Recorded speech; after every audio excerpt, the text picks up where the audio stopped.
Hello and welcome to Stephen University. This week we are discussing Coach Stephen, the episode in which they find a gem-based tower that is interfering with local television, which upsets Stephen to a surprising degree. Well, it's not surprising at all.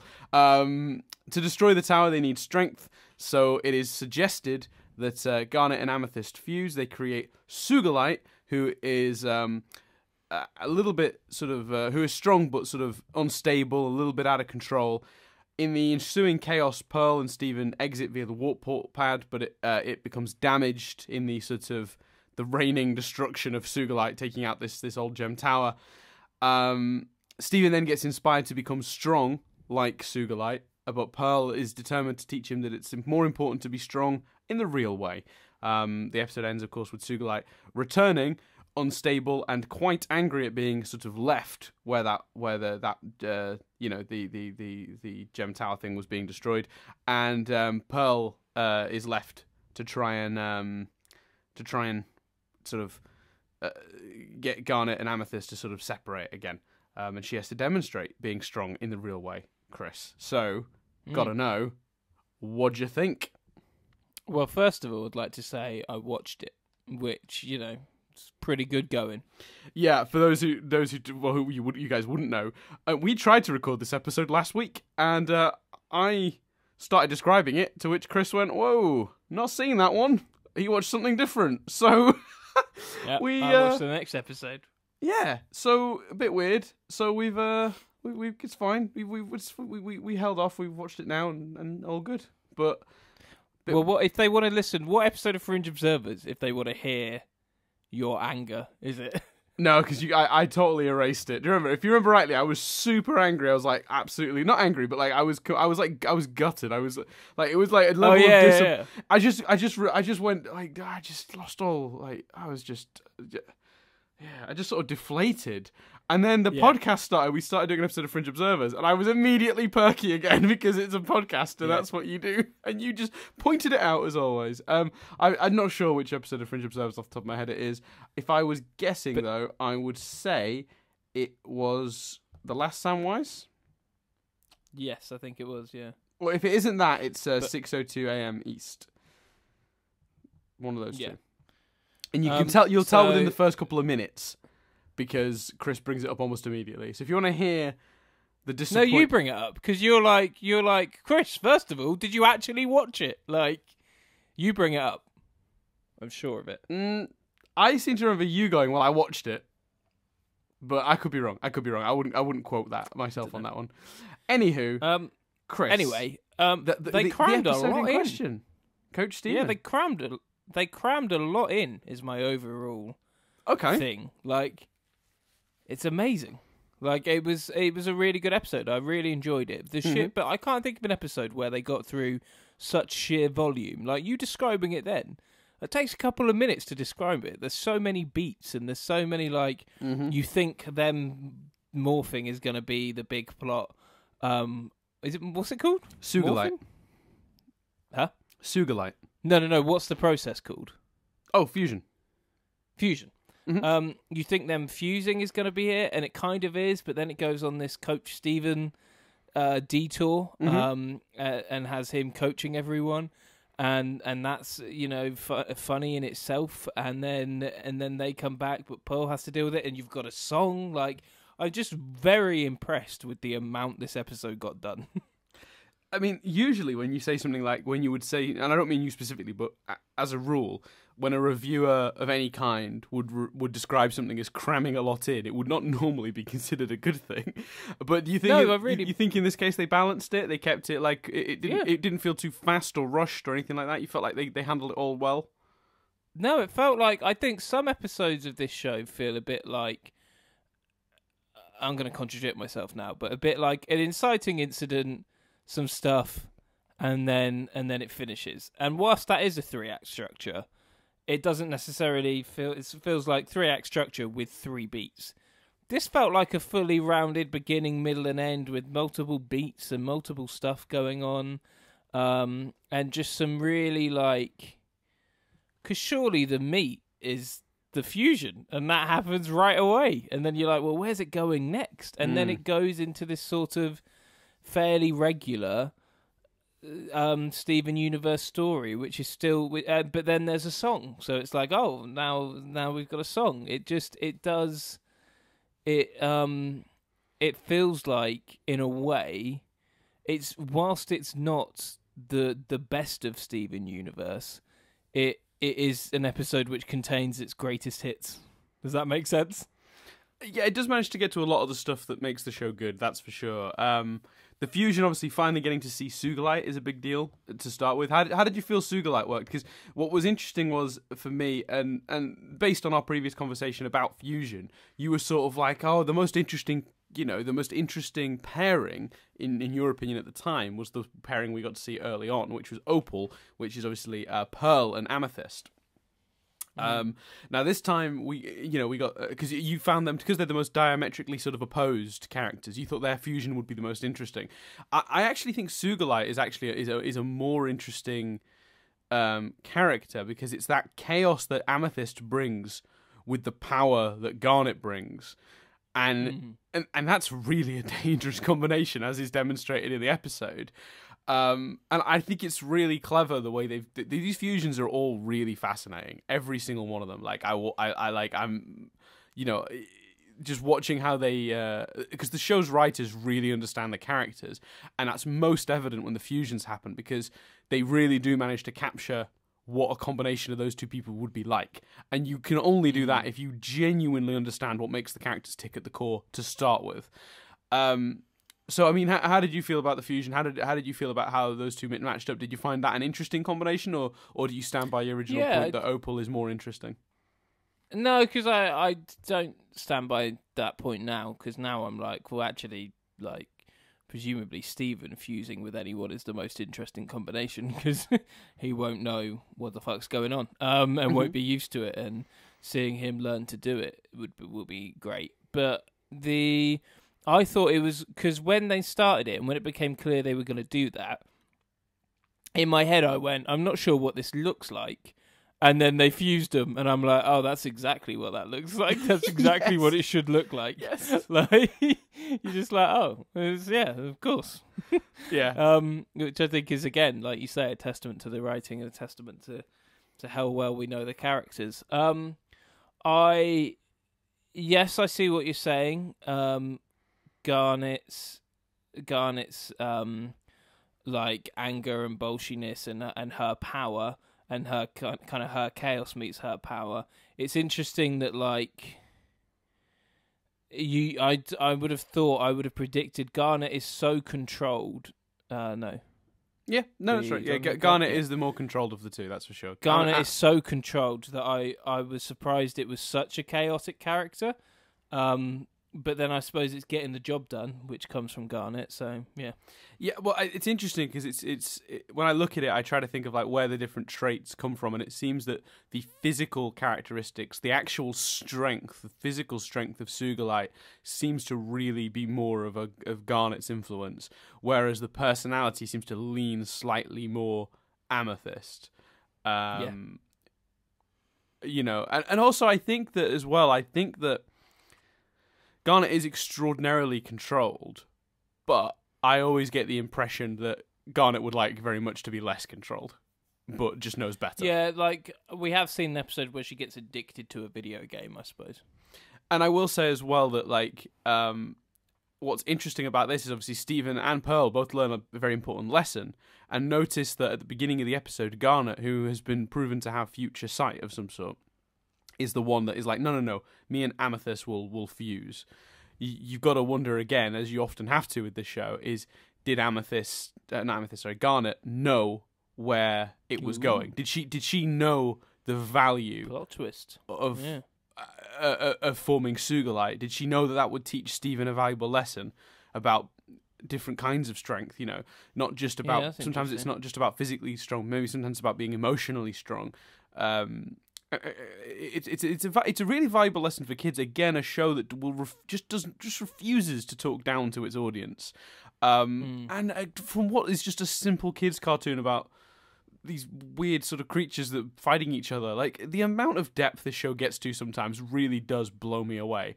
Even in little moments like that, when you it doesn't seem like much on the surface, but then you start thinking about it and you start going like, oh well. I mean, even the song, like, the lyrics to that song are some of my favourite lyrics they've ever done in a Steven Universe song.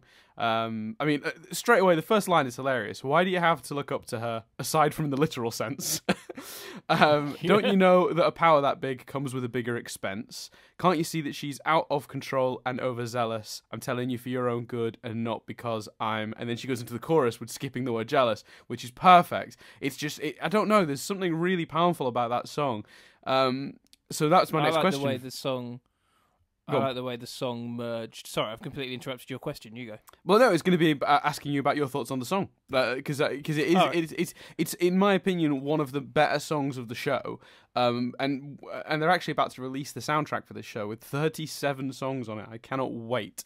But you know, I'm very curious. Surely you've produced your own bootleg version of that already. I do, but a lot of them have the sound effects still because they've never released the original track. You know, the underneath track. Right. So, like, for example, Giant Woman ends... My version of it that I've got ends with a goat going... And I've never known that song to not have the goat noise. But when they played the preview from the new album, and it didn't have the goat noise at the end, I was so confused, Chris. I was like, where's the goat? That's like when you love a song because it's on an album, and like you always like if one song ends with like da-na, yes, and the next one is da-na-na-na-na in your head whenever you hear if you then hear it isolated 100%. When you hear da-na in your head you automatically go da-na-na-na-na. Yeah, absolutely. Yes, it's that times a million. So you're right, I do have a version of the album I've put together myself, and can I say I'm very proud. I put together like a 30 odd track album of all the songs I consider to be the most, the core songs. The album that they've released is track for track and in the same order that what I've done. The only difference is if they've split a few of the tracks up.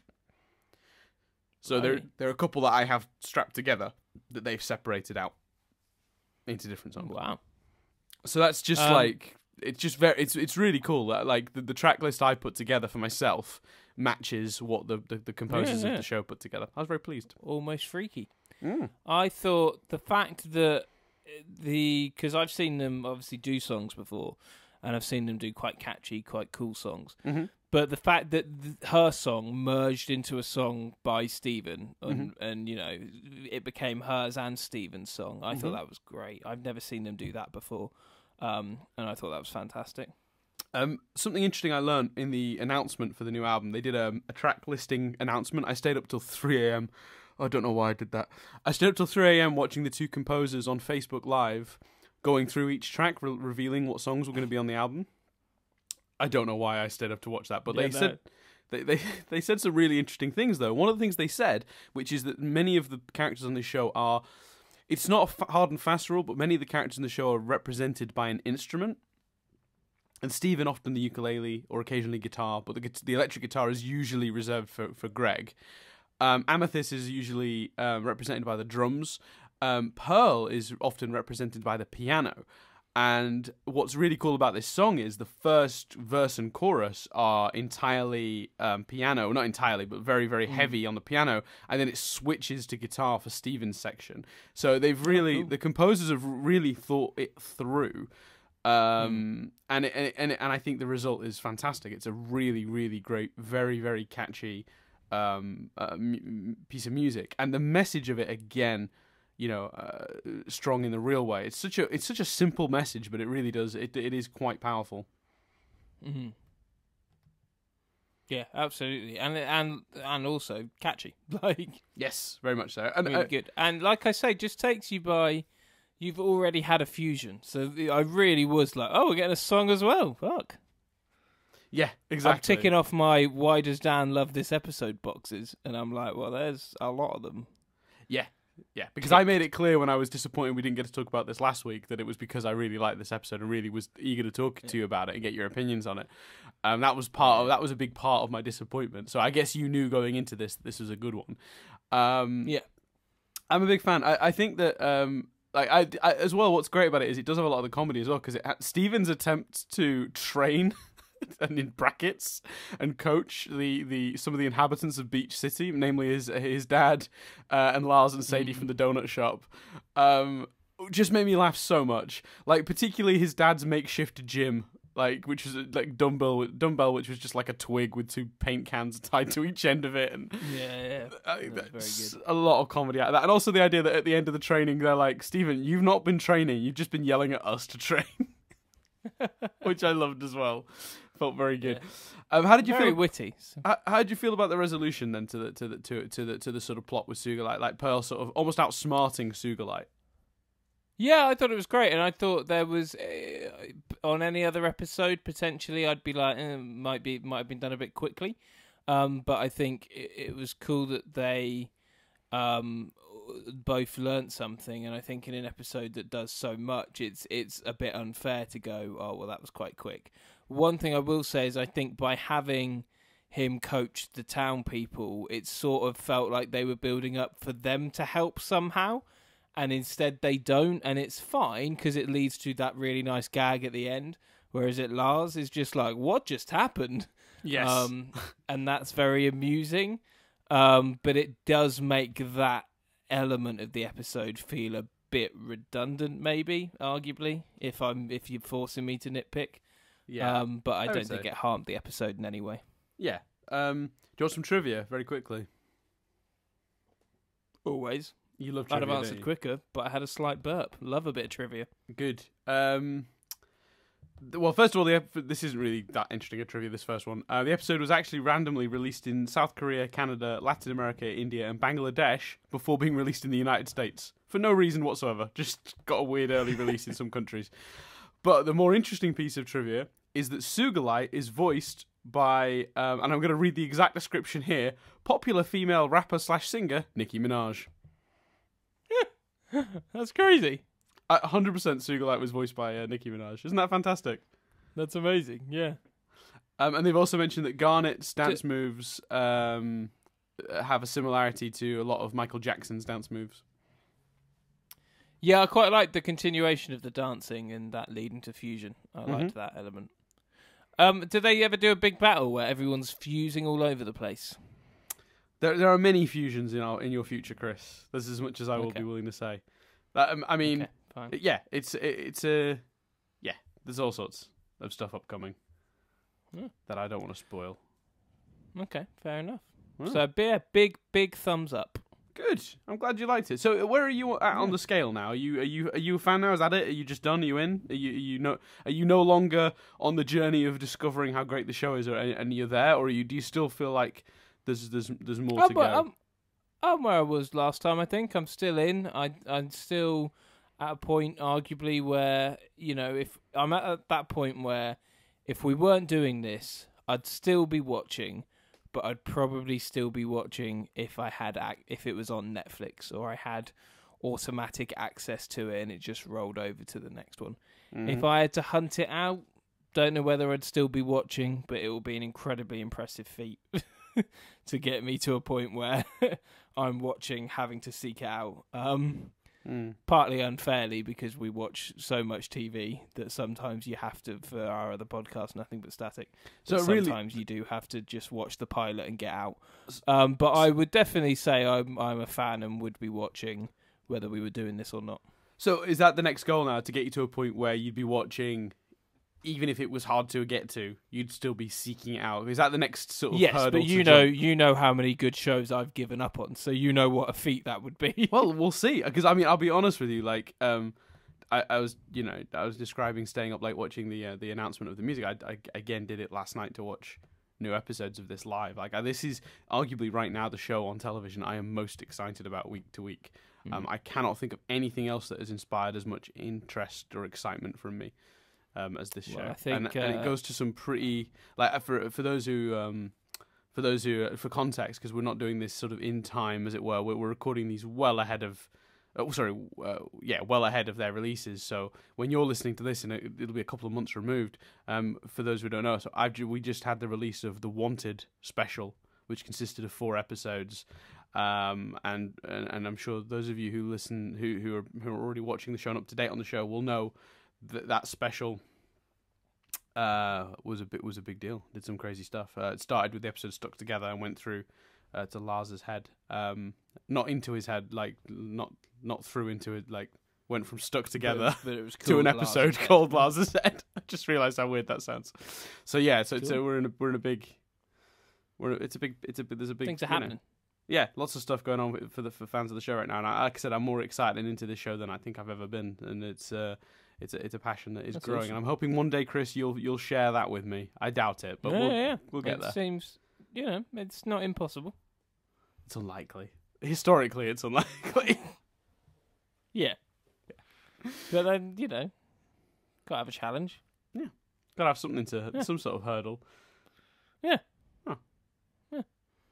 Awkward ending. Here we are. But I feel like we've had the awkward ending before I think that's one of the most organic awkward endings we've ever come across. Yeah. But we haven't done the stuff, the find us, the see you next times. Okay. Well, you can get us on Twitter awkward. @nothingbutstatic without the G. Mail @nothingbutstatic.co.uk. YouTube.co. You're already here, but you most likely. But youtube.co.uk/nothingbutstatic.uk. Or youtube.com/nothingbutstatic.uk. Facebook.com/nothingbutstatic. I'm at Dan Doolan. He's at C Billingham with 2 M's. That's everything. So we'll be back next week to discuss a different episode to this one, Chris. Just joking victim. That's it. Joking victim. Yeah. So come back to listen to us talk about that. Do it. It's cool. I feel like it's still awkward. That's good. I'm glad the awkwardness carried over. Yeah, we found the awkwardness so naturally that I think it did it existed on its own little plane. Like it was immune to me doing the usual. It was just gonna hover. Yeah. Like a hovercraft. I'm starting to think that the awkwardness is just sort of eating itself at this point. Mm. It's too much, isn't it? Not in a sexual way.